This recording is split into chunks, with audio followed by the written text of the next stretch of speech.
So, So Drawn, it's funny. I'm glad you came on because I think like you and other people that grew up with old school games will understand this a lot.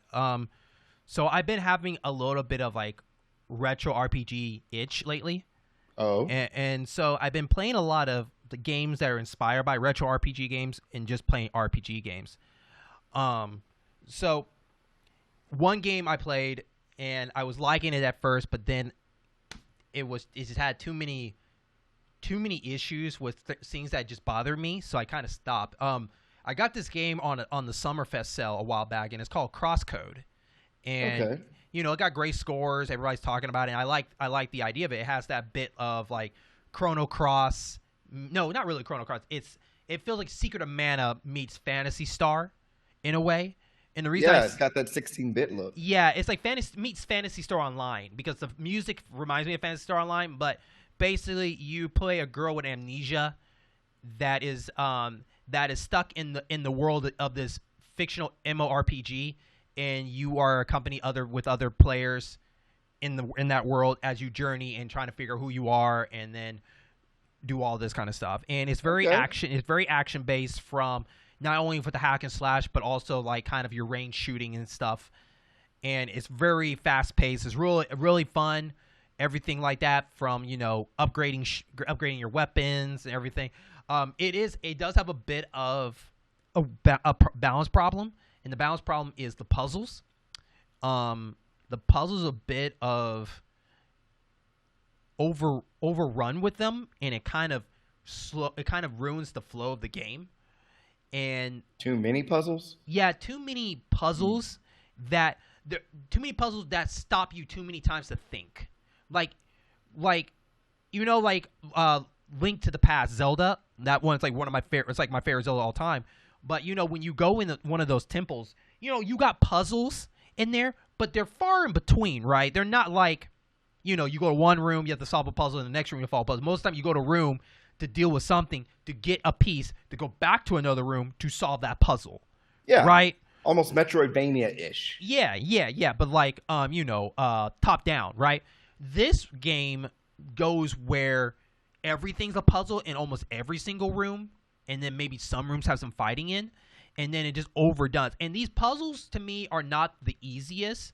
They're more, you have to think really hard out. You have to think outside the box for a lot of it, which is not a bad thing. I don't mind that.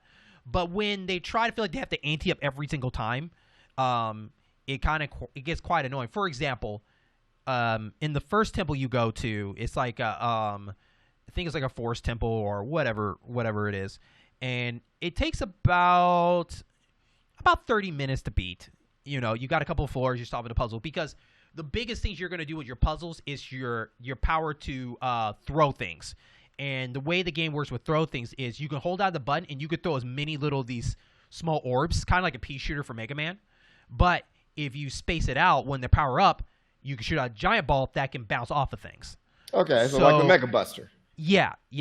So in this game, certain things you have to ricochet to hit targets that are from a different way. And that's why maybe you saw in the game, you see this long line that is between you and in your gameplay that shows you like, hey, this is where you're throwing, kind of like your aiming cursor, right? So when you aim it at a wall, it'll show you a prediction of like, okay, if you hit it here, then then it'll bend over this way. So like it's kind of like a line. Then when you aim it, it might turn into like a squiggly line, telling you like, this is what happens if you hit at the wall. It'll do this design and all this stuff. So Okay.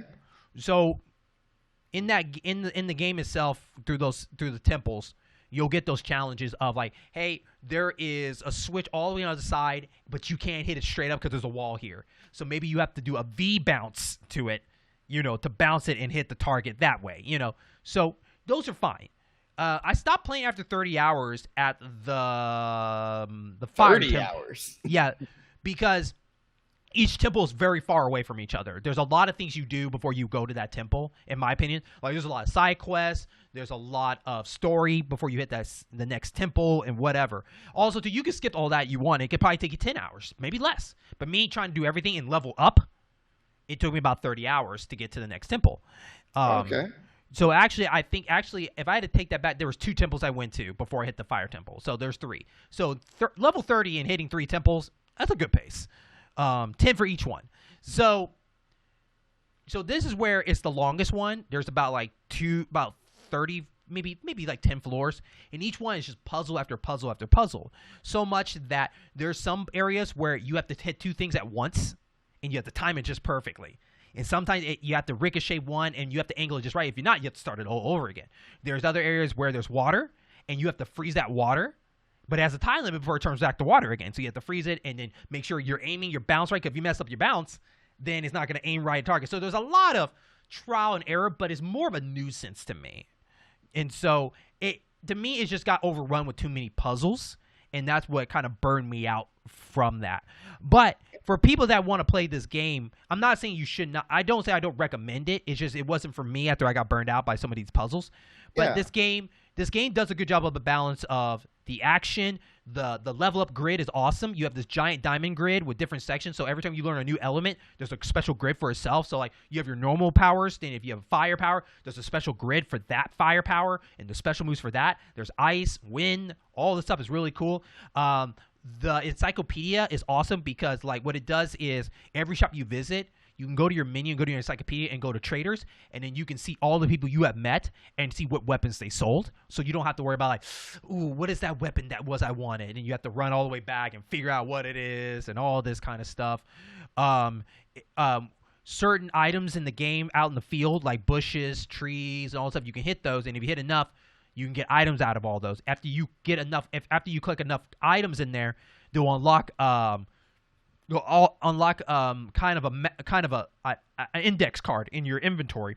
So you can look into your botanist section, and they'll tell you, hey, they'll tell you like you hit this plant this many times. Here's all the items you need to know if you hit this plant again. So that way you don't have to worry about like, hey, which plant was it that had that one item I need to craft this one? Now you can go to your list, and you're like, oh, okay, is that particular item? I'll just go to this section and go get it. So the game does a lot of stuff that can be tedious, especially like when you're trying to make crafted weapons. You're like, I need 40 of these tree nuggets.